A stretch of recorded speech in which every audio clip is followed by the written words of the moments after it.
আৰু ইয়াত তোমাৰ জ্যোতিপ্ৰসাদৰ ভাই বোৱাৰী মীনা এইবোৰ ইনষ্ট্ৰুমেণ্ট তেতিয়া ব্যৱহাৰ হয়। এইবোৰ এতিয়া মীনা সেহঁতৰ এইখিনি ইনষ্ট্ৰুমেণ্ট ইউজ হৈছিলে। স্যাৰ মেকআপটো যে আলকাটো লগাব আৰু এতিয়া কিবা ফটো কৰিছে আছে নেকি? আৰু একেলগে এটা প্লটতে আছে, খালি এতিয়া যেনিবা ভাগ কৰি দিছে।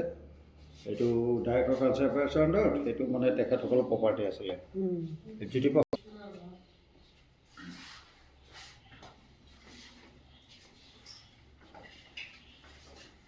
গজেন বৰুৱা তাৰমানে ইনষ্ট্ৰাক্টৰ আছিল। আচ্ছা। তেতিয়া তেখেতে অৰুণাচলী নাগা চবকে সত্ৰীয়া ডান্স শিকাইছিলে। আৰু এইটো বিষ্ণু ৰাভা তেখেতৰ পুতেক আহিছিলে, এমএলএও হয়। এমএলএ হয়। বস্তু আছে, এই বস্তুটো চোৱা, এই আইতাজনী দেখিছা মোৰ লৰাই যে খুন্দি আছে, তামোল খুন্দি আছে। আৰু এইটো সত্ৰীয়া ডান্স মডেল, এইটো সত্ৰীয়া ডান্স। এই বৰতাল যে কয় যে আমাৰ বৰতাল ডেভোচনেল হেড ইউজ হয়, এইটো বৰতাল, এইটো তামৰ কলচি। আৰু মাইহাং বাতিত সোৱাদ পানী যাচে কোনে কাঁহ পিতলৰ এইটো খালি কাহৰ হয়। এইবোৰ আমাৰ নেশ্যনেল মিউজিয়ামৰ এখন এইটো ষ্ট'ৰ আছে। ইয়াতো চাগে হেৰি আপোনাৰ বিষ্ণুপ্ৰসাদ এইটো তেখেতসকলৰ বাথৰুম। এইটো সন্দুক তেখেতসকলে মানে বাগানৰ যিবোৰ টকা পইচা আগতে ৰাখিছিলে ঘৰত ফেমিলি, এইটো সন্দুকত ৰাখিছিলে। এটা একচুৱেলি ফুৰিব পাৰে, আগতে ঘৰৰ অলপ চাই থাকে।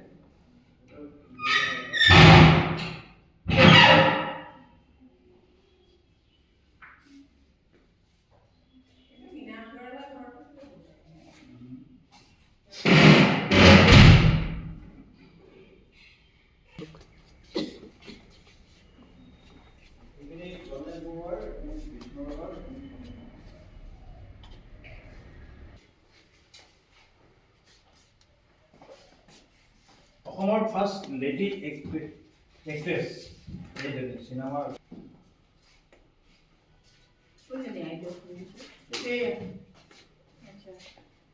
পিছত কালেক্ট কৰা মই এখন ফটো। এয়া মহাই দেই চুৰি বনাইছিল যে।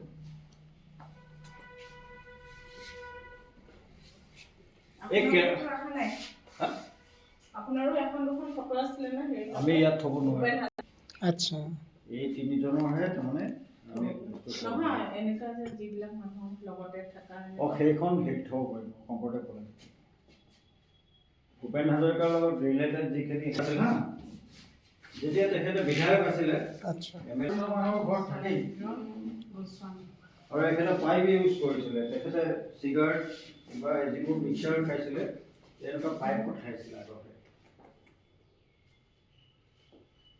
এইজন ভাল সংগীতজ্ঞ আছিলে এটা সময়ত, ক্লাছিকেল ছিংগাৰ, ক্লাছিকেল হেৰি আছিলে শিৱ ভট্টাচাৰ্য।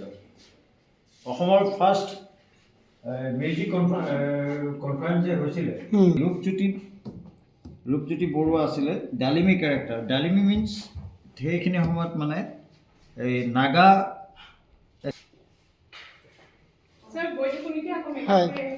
হয়। এক ছেকেণ্ড মই এইটো চাই ল'ম।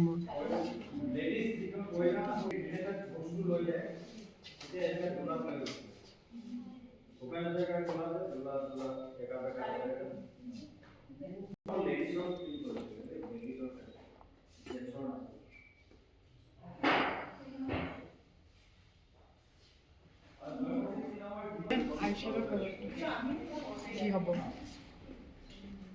বিকজ আমি ঘৰতে জেগাত আচ্ছা। এইটো প্লেচত তেখেতেতো মাটিত শুৱে, বিচনাত নুশুৱে। এইটো 1934 লগত মীৰাবেন আছিলে। আচ্ছা। তেখেতসকল মহাত্মা গান্ধী আহি প্ৰথমতে নিজে কৈছে মই ইয়াত শুম।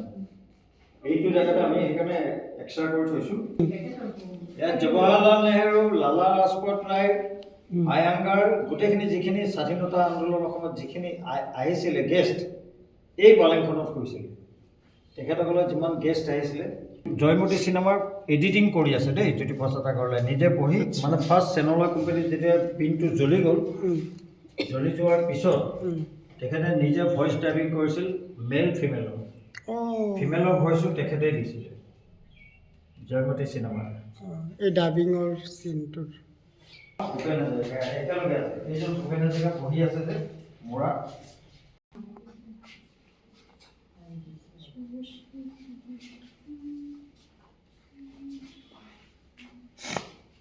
আৰু এয়া হৈছে Scotland Edinburgh university student life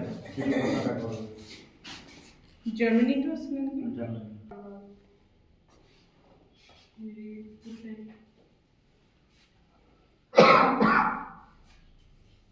আগৰ যে লেখাই নহয় ফটোৱে নাই। ফটোৱে নাই ইয়াত হেৰি কৰি দিয়া দেই এইটো হৈছে বেডৰুম মানে জ্যোতিপ্ৰসাদ আগৰৱালাৰ শুৱনি কোঠা জ্যোতিপ্ৰসাদ আগৰৱালাই এইটো ৰুমত শুইছিলে খিৰিকীখনৰ ওচৰত টেবুল এটা আছিলে তেখেতে ইয়াতেই তাৰমানে বেছি সময় হেৰি কৰিছিলে লিখা মেলা এইটো বেলজিয়াম গ্লাছ লুকিং গ্লাছ তেখেতে ইউজ কৰে বেলজিয়াম গ্লাছ ভাইলিনিষ্ট বাৰাণ্ডাৰ ছাইডত চুকত ৰাখিছিলে জ্যোতিপ্ৰসাদক তেখেতে পিন্ধা চোলা ষ্টপ ৱাচ এটা আছে কুস্তি এইখন ব্যৱহাৰ কৰে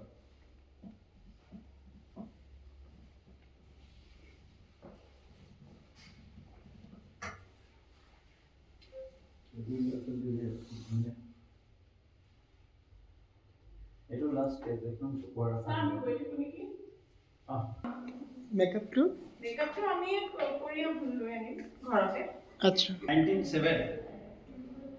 1907ত এইটো অৰ্কেষ্ট্ৰাৰ টীম আছিলে এইটো জ্যোতিপ্ৰসাদৰ দেউতাক পৰমানন্দ আগৰৱালা লক্ষী বৰুৱাৰ পৰা আদি কৰি গোটেইখিনি আছিলে আৰু জ্যোতিপ্ৰসাদ আগৰৱালাৰ হেণ্ড ৰাইটিং এইখিনি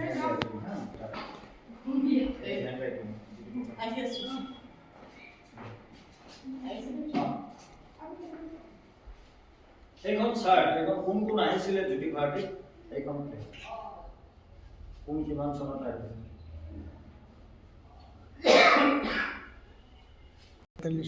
এইটো মডেলটো গেটখন জ্যোতি ভাৰতীৰ মডাৰ্ণ গেটটো আৰু কি মডেলটো ৰেকৰ্ড প্লেয়াৰ চাগে ৰেকৰ্ড প্লেয়াৰ এই তেখেতৰ সময়ৰ তেখেতৰ তেতিয়া যে বাজিছিলে যে সেইবিলাক শোণিত কুঁৱৰী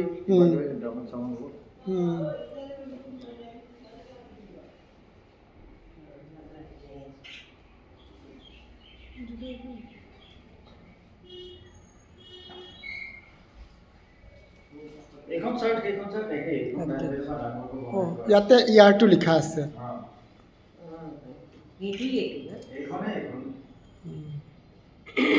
আৰু এইটো অৰ্নামেণ্টছ এইটো বিষ্ণু মূৰ্তি উল্টি আছে মাৰ্বল পাথৰৰ মূৰ্তি এইটো পৰামাটিৰ শিল্প তেখেতসকলৰ সামগ্ৰী ঘৰত যি ইউজ হৈছে